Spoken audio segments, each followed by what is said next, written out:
আসসালামু আলাইকুম এভরিওয়ান। আমার রান্নাঘরে আপনাদের সবাইকে ওয়েলকাম জানাই। আজকে আপনাদের জন্য আবার আর একটা রান্নার রেসিপি নিয়ে চলে এসেছি।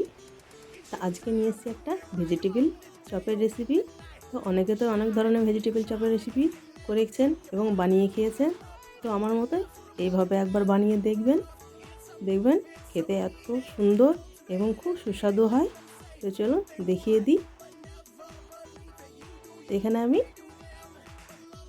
একটা বাঁধাকপি অর্ধেকটা আমি কেটে নিয়েছি একদম ছোট করে, কিছুটা কাঁচা লঙ্কা কুচি নিয়েছি, কিছুটা রসুন কুচি, একটা পেঁয়াজ কুচি, একটা বড় সাইডে গাজরটাকে আমি গ্রেট করে নিয়েছি, আর কিছুটা আদা কুচি নিয়েছি। গ্যাসে একটা কড়াই চাপিয়ে দিয়ে আমি তেলটা গরম হলে এর মধ্যে পাঁচফোড়নটাকে ভেজে নিয়ে এর মধ্যে আমি কাঁচা লঙ্কা কুচিটাকে ভালো মতো ভেজে নিয়েছি। এখন এর মধ্যে পেঁয়াজটাকেও একটু ভেজে নিয়ে তারপরে কিছুটা রসুন কুচি আর কিছুটা আদা কুচি ভালো মতো ভেজে নেব। তো এখানে ভালো মতো সব ভাজা হয়ে গিয়েছে। এখন এর মধ্যে আমি বাঁধাকপিটাকেও দিয়ে দিচ্ছি, দিয়ে আবারও কিছুক্ষণ ভেজে নেব। এদিকে আমি একটা বড় সাইজের আলু নিয়েছি খুব ছোটো করে কেটে, এদিকে আমি গাজরটাকেও এর মধ্যে দিয়ে দিচ্ছি, দিয়ে আবারও কিছুক্ষণ ভালো মতো ভেজে নেব। এখন এর মধ্যে আমি আলুটাকেও দিয়ে ভালো মতো ভেজে নেব। এদিকে জল ছেড়ে দিয়েছে বাঁধাকপি থেকে, তো এর মধ্যে অল্প পরিমাণে হলুদ গুঁড়ো, অল্প পরিমাণে লঙ্কা গুঁড়ো, অল্প পরিমাণে ধনে গুঁড়ো, স্বাদ মতো এখন লবণ দিয়ে দেবো। বাঁধাকপি যে জলটা আছে সেই জলটাকে আমি ভালো মতো শুকিয়ে নিয়েছি। এখন আমি এটাকে এক জায়গায় করে দিয়ে আমি ঢাকা দিয়ে 2 মিনিট একদম হালকা আঁচে রেখে দিয়েছি। এদিকে আমি ঢাকা খুলে আবারও একবার ভালো মতো নেড়ে নিচ্ছি, আবারও কিছুক্ষণ রেখে দেবো ঢাকা দিয়ে।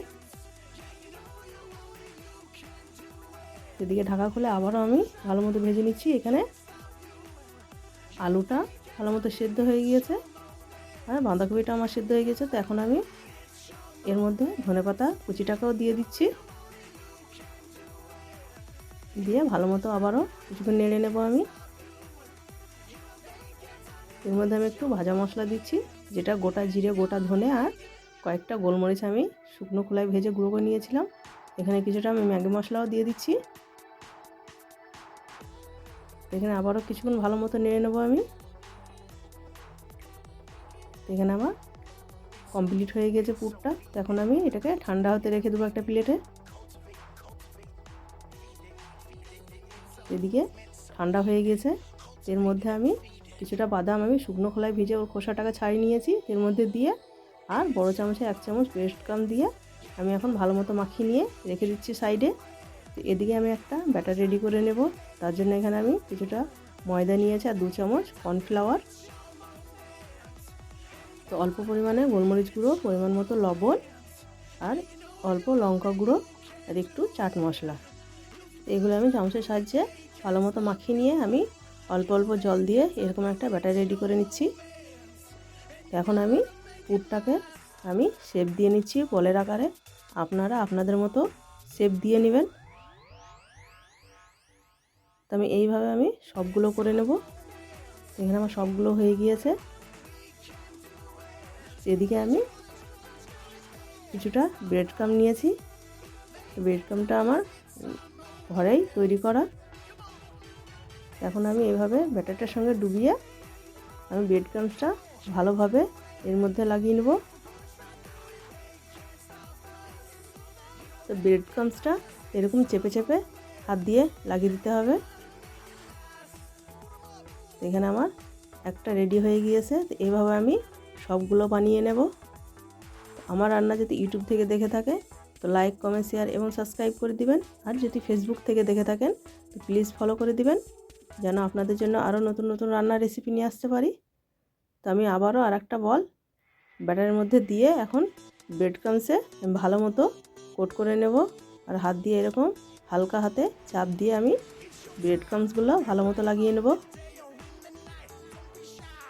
এখানে সবগুলো আমার রেডি করা হয়ে গিয়েছে। এদিকে গ্যাসে আমি একটা কড়াই চাপিয়ে দিয়েছি। তো কড়াইটা গরম হলে এর মধ্যে আমি পরিমাণ মতো সাদা তেল দিয়ে আমি এগুলো এখন একটা একটা করে দিয়ে ভেজে নেব।